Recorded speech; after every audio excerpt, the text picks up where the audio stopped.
Alright, we got a Solex 28 pick 1, made in Germany. Gonna take this sucker apart, clean up a little bit as far as getting some of the dust and dirt off of it. And then I'm going to stick it into Chem Dip. Probably overnight, but we'll see how it's doing over the day.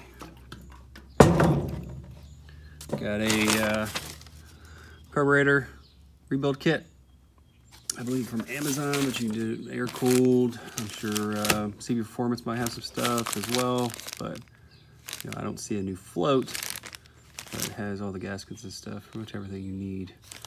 So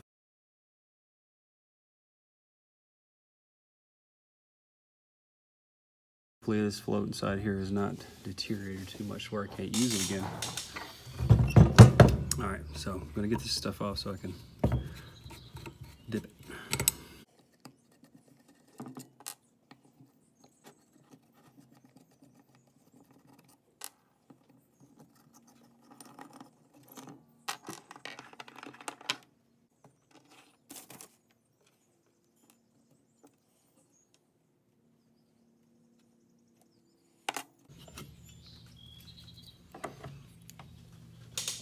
Not too bad, considering. This came off of a 1963 stock engine, so it's got some age to it.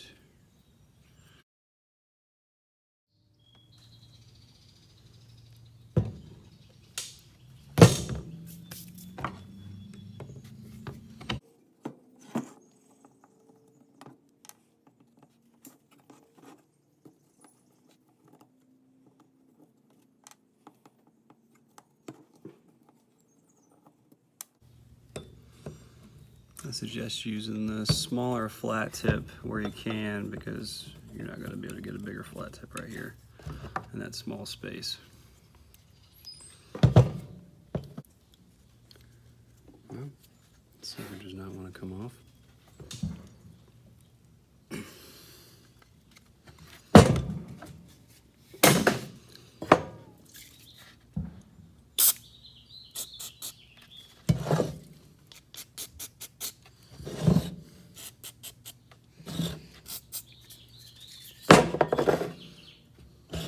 Sit for a minute.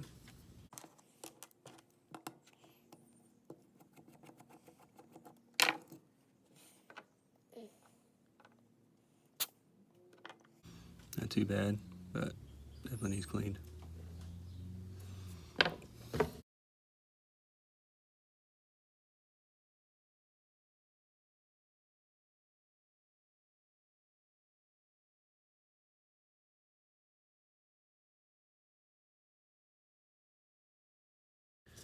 But I should be able to clean all this stuff up, reuse it for the most part, the hardware.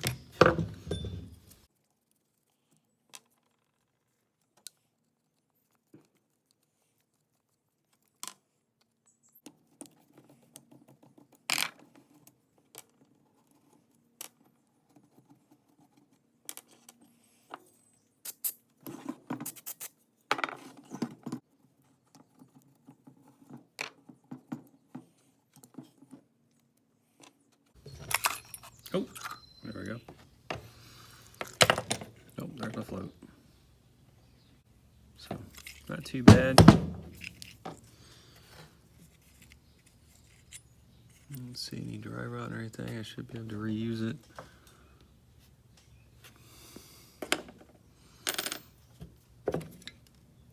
If I can't get some of this stuff off, I'm just going to let it soak in the dang Chem Dip.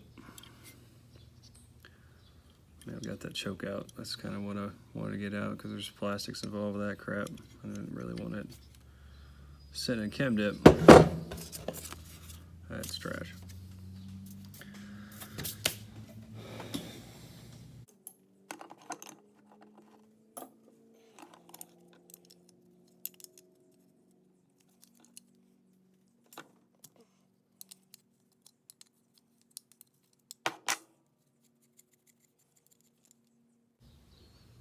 Hopefully that one came with a new ring there.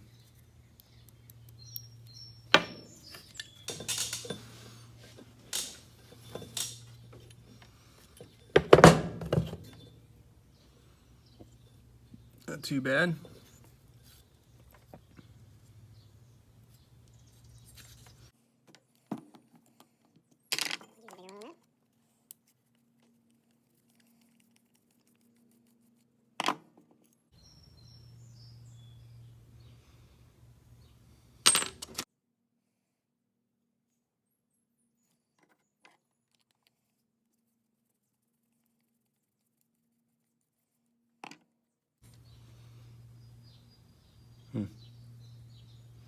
Pretty sure I've got a new spring and everything for this, so I'm not gonna throw it away until I validate some stuff here.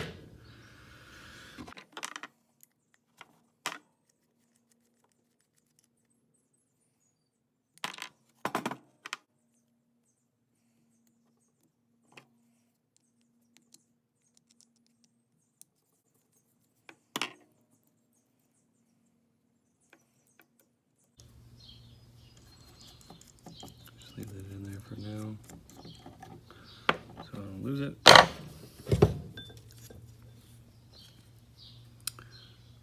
Alright, I think that's it for now. More to follow. Alright, so I just left a Solex PICT, 28 PICT 1 in Chem Dip.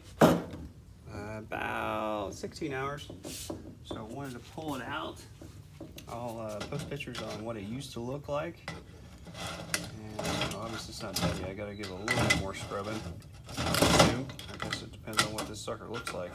But I would not stick my hand in here even with gloves on. Pour a little of this out so I can see what the heck I'm grabbing.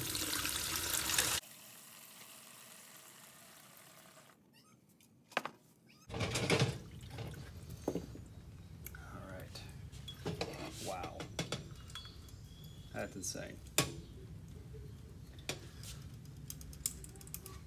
This was stuck on here. Says it's screwed. I'm going to stick the whole thing in here. But that is insane. You know, like I said, I'm going to scrub a little bit more, but dang. Everything's pretty much came off from what I could see. That's crazy.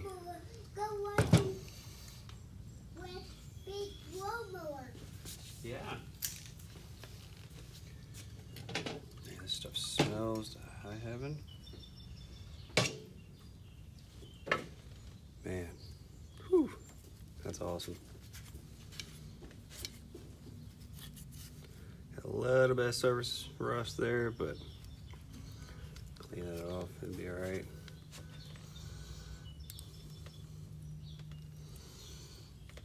Not bad. That is insane. That is insane. Like I said, I'll post some pictures showing you kind of like what it looked like before.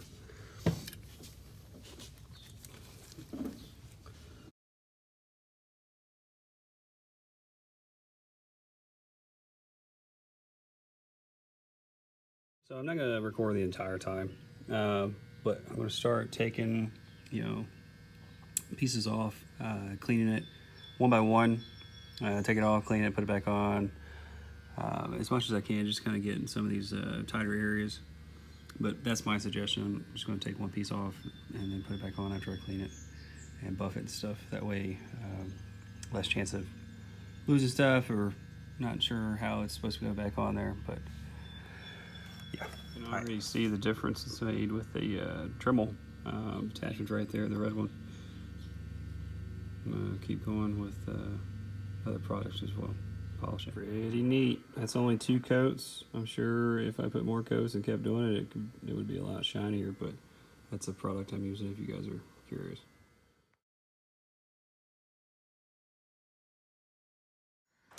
Pretty big difference. Same thing, couple coats of the metal renew. And I'm gonna go to the other side. All right, I'm about done with this side. This is pain in the rear trying to get in these nooks and crannies. Looks a lot better though. I'm gonna take a little bit of carb cleaner inside, and spray down in the holes and stuff. Just one more time and then blow it out with compressed air and start putting the bottom part together. All right, so I wanted to start talking about some of this before I got too far with it. kind of got tired of buffing, so I wanted to put some of this back together. So you want to make sure you replace this guy. You've got the old spring, it's clean, just a function. Put the sucker back on. It's on top. Make sure it is centered up.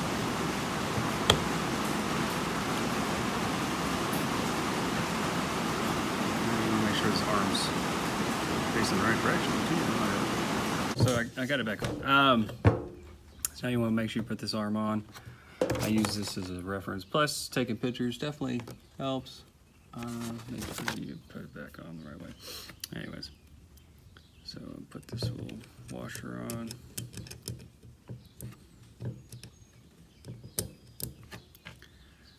And the nut. So that should be it. Also, I'm going to clean up the float. I'm going to put it back on where it goes with the little pin. I did forget to put that jet back in, but it's in there. So that side, that bottom piece is done. I'm going to start working on this sucker again, taking one thing off at a time that I can't take off. All right, so we're ready to put this sucker back together. Oh no, yeah, I'll pick it up. But this little guy, make sure you have the little nipple pointing out of the hole and it's in that position. So make sure you've got your spring in there. Just about forgot that. So put the little guy there. And then line up the hole with the little nipple. Have a bad day if you don't.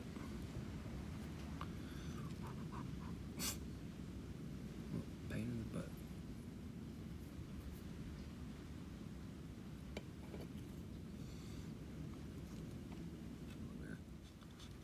They don't leak. Now we're going to put this jet back in. Make sure everything's clean. Reminder, do not tighten these too hard. Crack the housing, strip something. It's all just crap.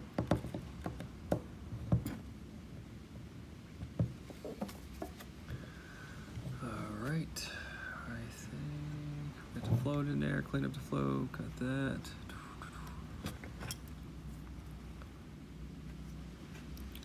Oh, ha, need a gasket. I might help.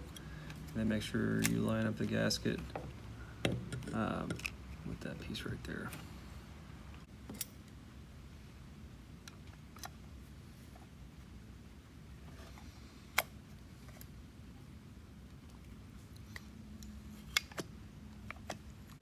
Make sure we put our washers back on.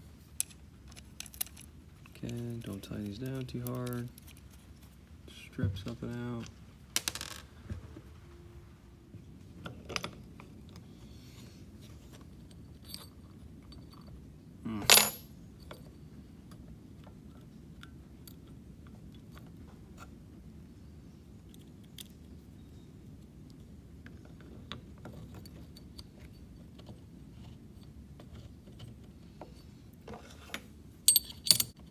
I'll make sure these little plastic pieces go underneath there as well when you put the screws in. Little plastic spacer. I'm going to tighten these suckers up.